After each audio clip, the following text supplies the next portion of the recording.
हरे कृष्णा। आवाज़ आ रही है?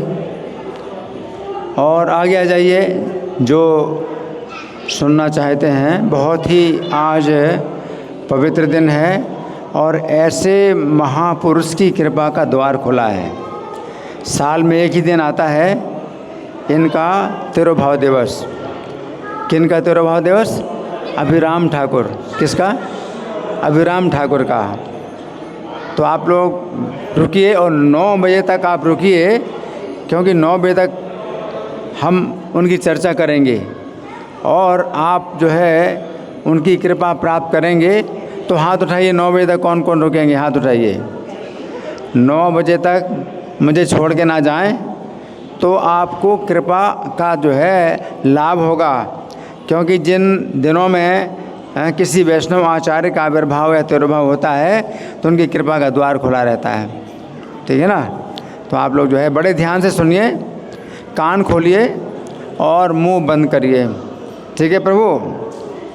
ठीक है, बहुत अच्छा। तो आप लोग मेरे साथ रहिए हैं। तो इनका जो है गौर लीला, एक तो भगवान की ब्रज लीला हुई थी 5000 साल पहले। ब्रज लीला है, भगवान कृष्ण प्रकट हुए थे और वही भगवान कृष्ण प्रकट हुए गौर लीला में, चैतन्य महाप्रभु के रूप में। तो ब्रज लीला के जो पार्षद थे, भगवान के संगी थे, वो गौर लीला में भी दूसरे नाम से प्रकट हुए, है ना। तो इनके बारे में बताया जाता है। हरे कृष्ण।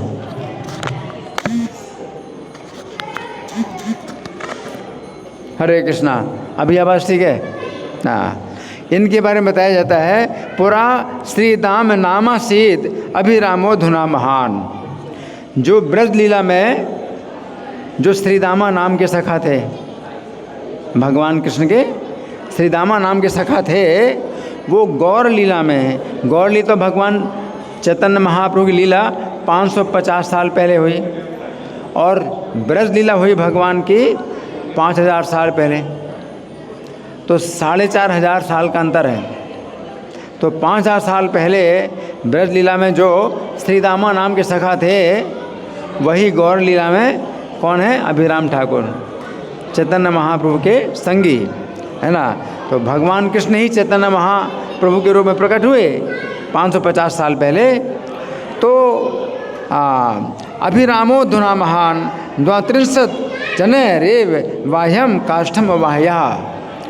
तो उन्होंने लकड़ी का एक लट्ठा, लकड़ी का एक बहुत बड़ा लट्ठा उन्होंने ऐसे उठा लिया जैसे कोई बच्चा उठाता है तिनका, जैसे बच्चा कोई तिनका उठाए, ऐसे उन्होंने इतना बड़ा लट्ठा उठा लिया जिसको 32 लोग उठा सकते हैं। 32 लोग मिलकर के जो उठा पाएँ, अकेले उन्होंने उठा लिया लट्ठा, है ना। तो सुनिए बड़े ध्यान से। अति प्रिय सखा थे भगवान कृष्ण के ब्रज लीला में, अति प्रिय सखा थे श्रीदामा। तो श्रीदामा का जन्म हुआ था ब्रज लीला में, भगवान कृष्ण के ही जन्म के साथ उनका जन्म हुआ था। सुनो भाई साहब, आपसे बोल रहा हूँ, आप लोग जो है अगर सुनोगे तो कृपा प्राप्त होगी। ठीक है ना? अभी बातें बंद कर दो। तो मैं क्या बता रहा था? क्या बताया? श्रीदामा की शादी जन्म हुआ था भगवान। हाँ, श्रीदामा का जन्म हुआ था भगवान कृष्ण के जन्म के साथ। तो कितने साल पहले? 5000 साल पहले, है ना। और फिर भगवान कृष्ण अपनी लीला समाप्त करके चले गए अपने परम धाम में, लेकिन ये जो है इसी पृथ्वी में ही रहे। ब्रज की एक कंदरा में ये जो है बने रहे और इन्होंने शरीर नहीं छोड़ा, है ना।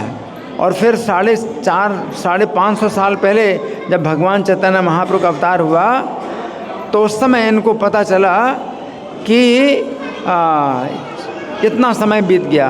इन्हें समय का पता नहीं चला कि कैसे बीत गया, ये कंदरा में छिपे हुए थे, है ना। तो सुनिए बड़े ध्यान से।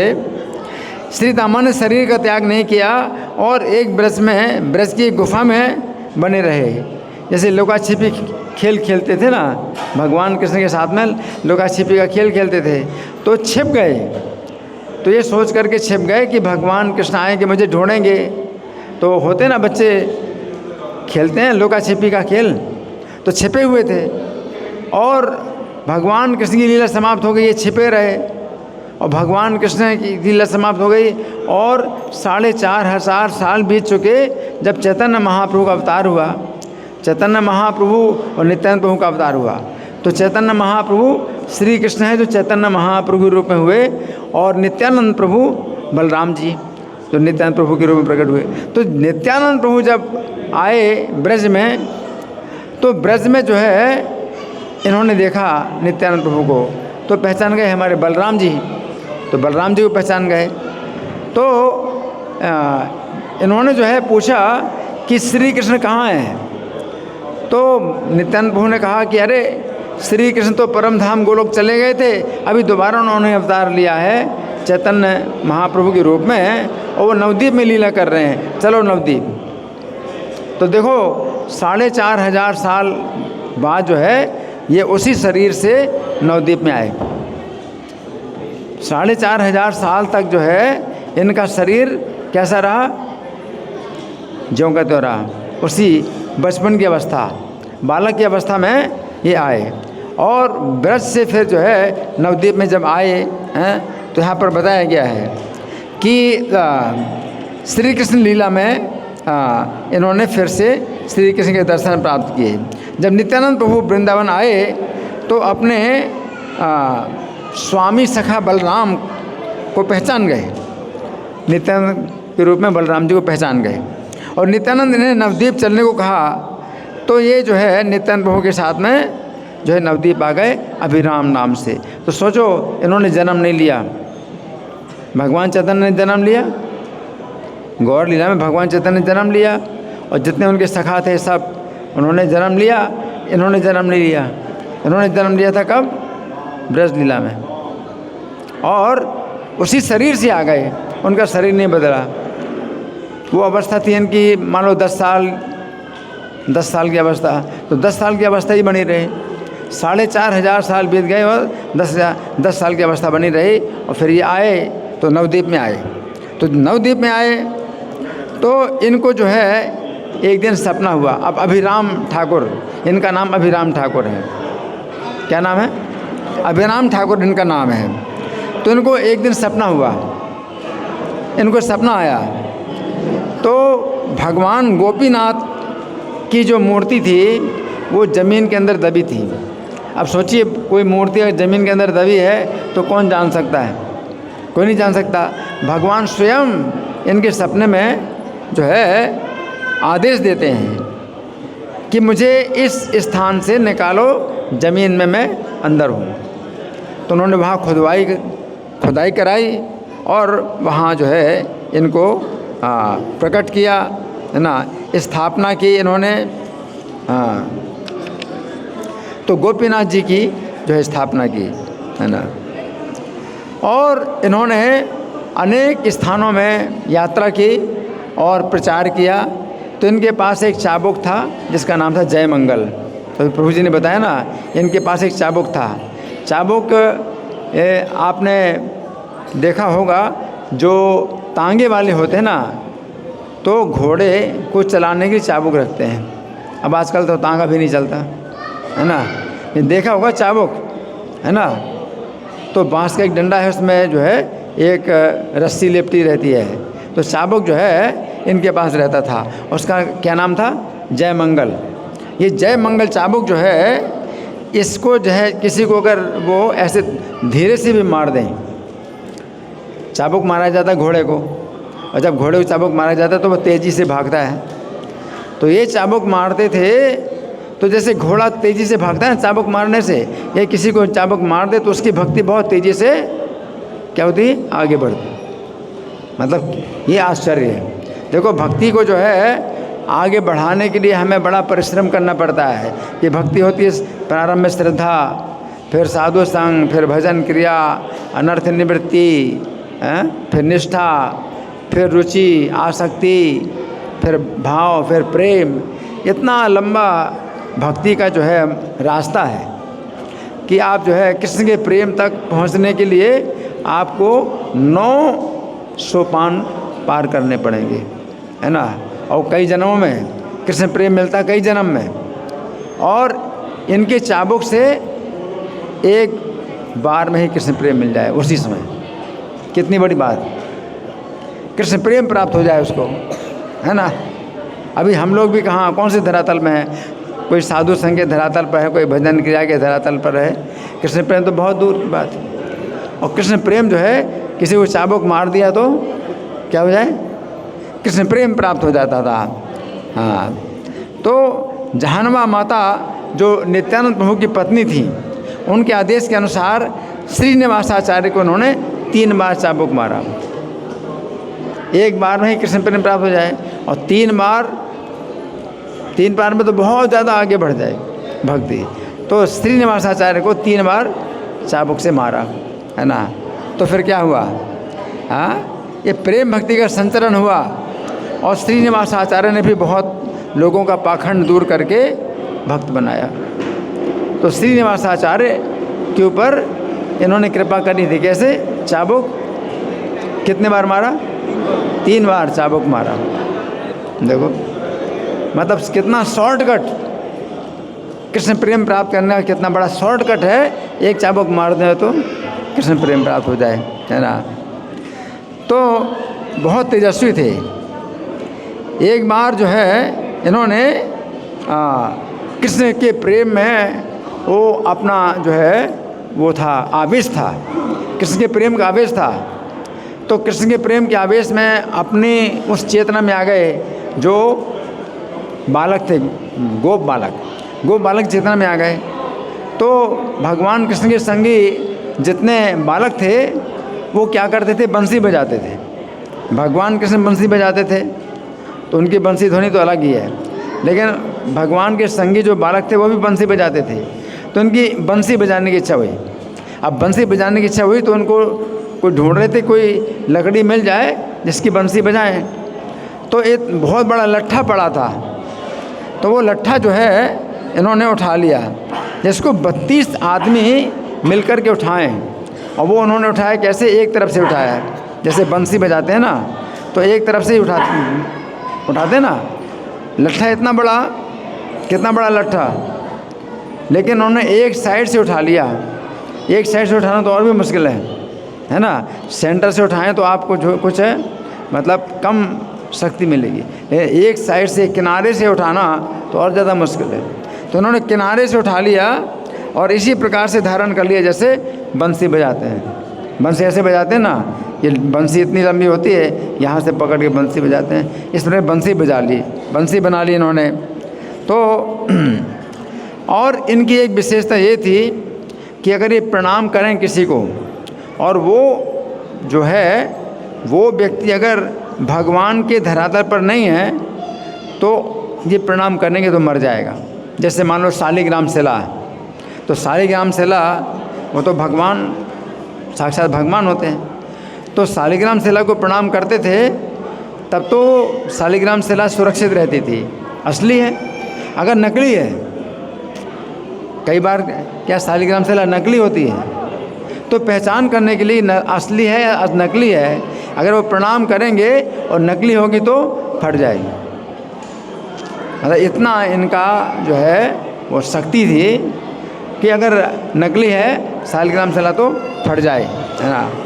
तो इस तरह से जो है नित्यानंद प्रभु के भी जब खड़दा में रहते थे, नित्यानंद प्रभु खड़दा में रहते थे। एक गांव है खड़दा, क्या नाम है, खड़दा। तो उस वहाँ पर नित्यानंद प्रभु रहते थे। तो उनके जो है एक पुत्र का जन्म हुआ। सुन रहे सब लोग, नित्यानंद प्रभु के एक पुत्र का जन्म हुआ। अब नित्यानंद प्रभु तो बलराम है ना। तो इनको जो है समाचार मिला कि नित्यानंद प्रभु के पुत्र हुआ है। तो ये आए, तो पुत्र के जन्म का उत्सव चल रहा था और इन्होंने पुत्र को प्रणाम किया, नित्यानंद प्रभु के पुत्र को प्रणाम किया। अब माता की गोद में पुत्र लेटा हुआ है, तो जन्म हुआ था, तो प्रणाम किया तो मर गया।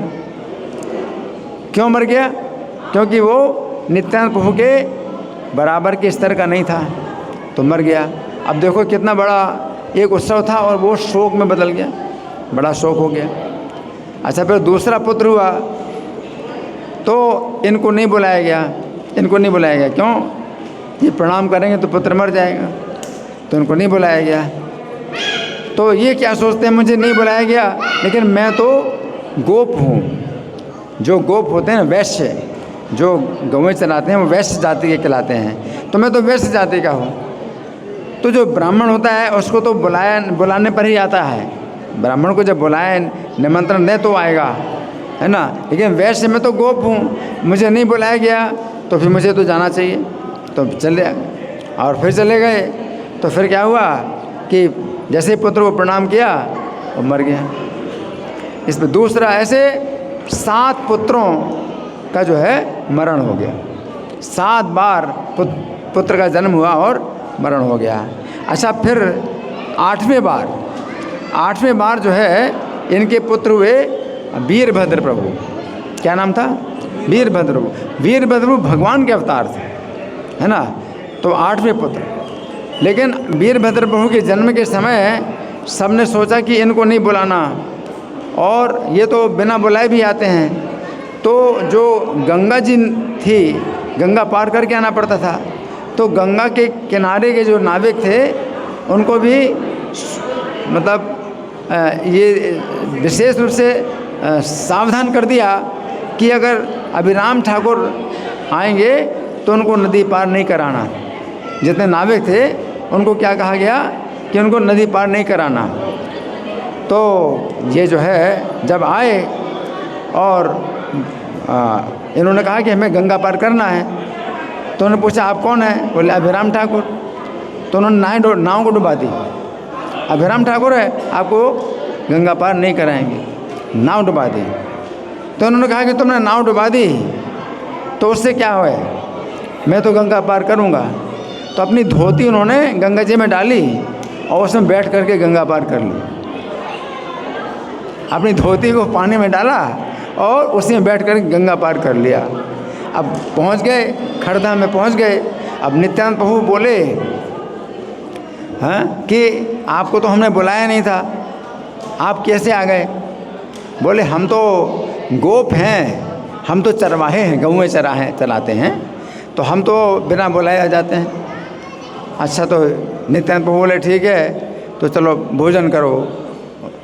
उन्होंने कहा हमें पुत्र का दर्शन कराओ। नित्यानंद प्रभु बोले पुत्र का दर्शन मत करो, पहले भोजन करो, क्योंकि सब डर रहे थे कि पुत्र को प्रणाम करें तो मर जाए। तो भोजन कराया। तो जब भोजन कराया तो 300 आदमियों का भोजन पूरा खा गए। अब नित्यानंद प्रभु बोले कि तुमने 300 आदमियों का भोजन खा लिया, अब ये आदमी कैसे खाएंगे? पूरे गांव को हम भोजन कैसे कराएंगे? तो ये बोले कि हम तो गोप हैं, चरवाहे हैं, हमें जितना खाना है हम खाएंगे, क्या रोक टोक है हमारे लिए? तो नित्यानंद प्रभु बोले कि अब देखो पूरा भोजन समाप्त हो गया, आप क्या करें? तो बोले आप देखो सब भोजन रखा हुआ है, ज्यों का त्यों रखा हुआ है, और जब देखा तो सब पूरा भोजन ज्यों का त्यों रखा था। अब देखो इन्होंने पूरा खा लिया, 300 आदमी भोजन खा लिया, और जब देखा तो बर्तन में जितने बर्तन थे भोजन के सब भरे थे। अब बड़े आश्चर्य की बात है। अब इन्होंने कहा कि हमें पुत्र का दर्शन कराओ।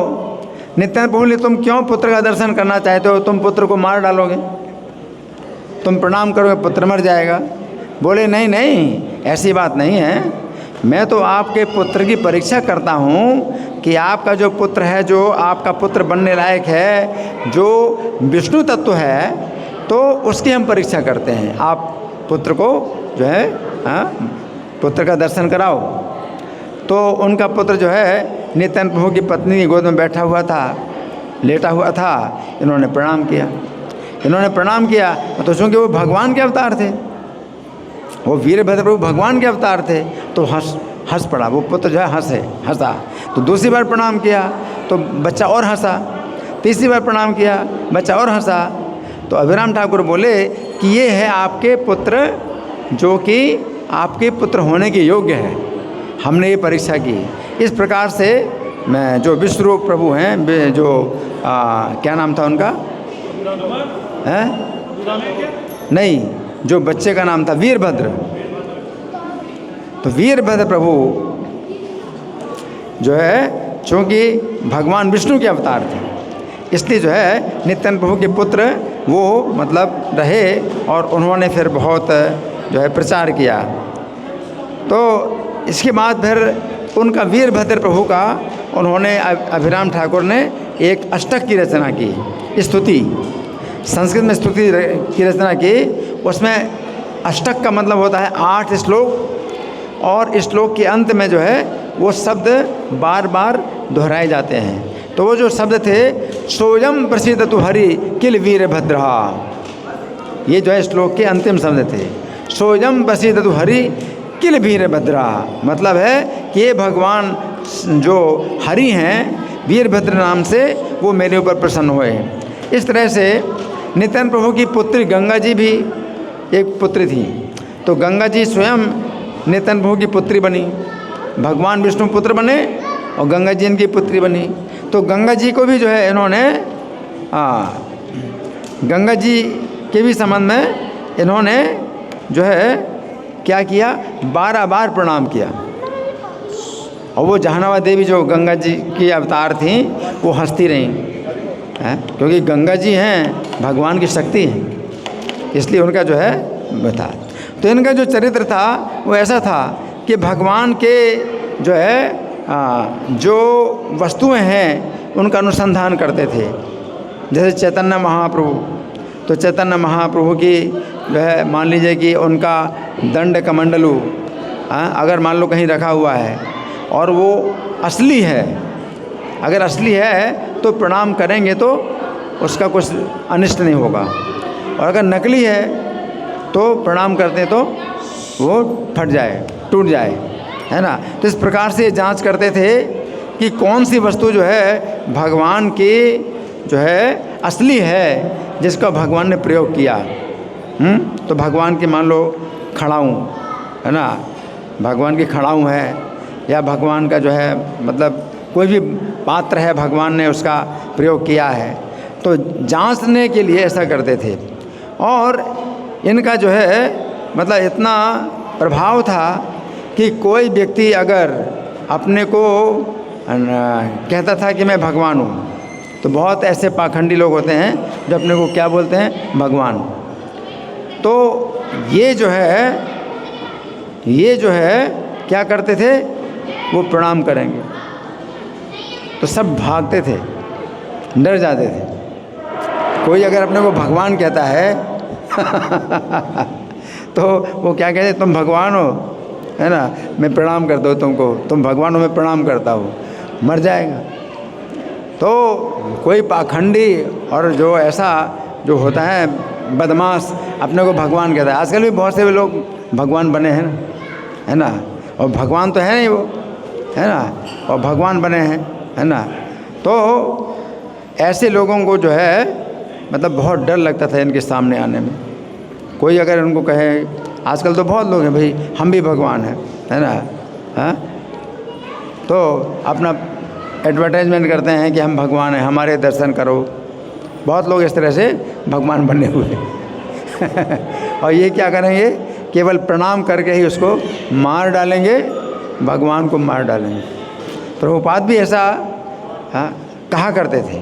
किसी ने प्रभुपाद से कहा, हमारे प्रभुपाद जो संस्थापक आचार्य हैं, तो इनसे किसी ने पूछा कि अगर आपको पूरी दुनिया का राजा बना दिया जाए तो सबसे पहले आप क्या करोगे। तो प्रभुपाद ने कहा कि सबसे पहले मैं ये करूँगा कि जो अपने को भगवान बोलते हैं उनको शूट करूँगा। क्या करूँगा, उनको शूट करूँगा। क्यों, क्योंकि जो जीव आत्मा है, जैसे हमारे जैसे जीव हैं, है ना, तो वो अगर अपने को भगवान कहें तो बहुत बड़ा अपराध है। जैसे मान लो जुगनू है और सूर्य है, तो जुगनू और सूर्य में कितना अंतर है? तो जुगनू अपने को सूरज कहे तो कितना बड़ा अपराध है। तो इसी प्रकार से कोई व्यक्ति अगर अपने को भगवान कहता है और वो भगवान नहीं है, वो जीवात्मा है, तो बहुत बड़ा अपराध है। तो इनका तो सीधा मतलब था, सीधा हिसाब था कि आपको मरना पड़ेगा। अगर आप भगवान नहीं है तो आपको मरना पड़ेगा, मैं आपको प्रणाम करता हूँ। इस प्रकार से इनका जो है ये बहुत बड़ा प्रभाव था। तो आज अभिराम ठाकुर का तिरुभाव दिवस है। तो हमें प्रार्थना करनी चाहिए कि आज के दिन हमारे ऊपर ऐसी कृपा करें कि उनकी कृपा का एक बिंदु हमारे जीवन में आ जाए तो हमारा जीवन सफल हो जाए। अभिराम ठाकुर तेरो भाव तिथि महामहोत्सव की जय। श्रील प्रभुपाद की जय।